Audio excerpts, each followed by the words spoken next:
الأخبار الموجزة ليوم السبت. تم تسليم مدرسة دينية ومسجدين و10 منازل سكنية و5 آبار لمياه الشرب قيمتها أكثر من 75 ألف دولار أمريكي للأسر المتضررة من الزلزال في منطقة كيان بمقاطعة بكتيكا. يستمر بناء إعادة المزهريات في وسط الطريق من كوتاسانك إلى تقاطع كامباني.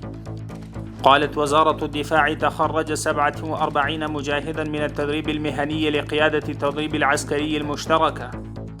تم ضبط 379 كرتونة من حليب منتهية الصلاحية في جمرك تورخام. في الآونة الأخيرة تقوم جمرك تورخام بمراقبة جادة لمنع البضائع منخفضة الجودة ومنتهية الصلاحية وغير القانونية. أنقذت قوات حرس الحدود التابعة للكتيبة الثالثة عددا من المسافرين الذين تقطعت بهم السبل بسبب البرد القارس في منطقة كيسان بمقاطعة هيرات. المستشفى الشهير يضم 400 سرير كان مخصصا في السابق لضحايا الحرب فقط، ولكن مع إتيان الأمن تقرر الآن أن يصير مركزا صحيا مجهزا لجميع المواطنين. توجه 13 موظفا من هيئة السكك الحديدية الأفغانية إلى تركمانستان للتدريب الفني.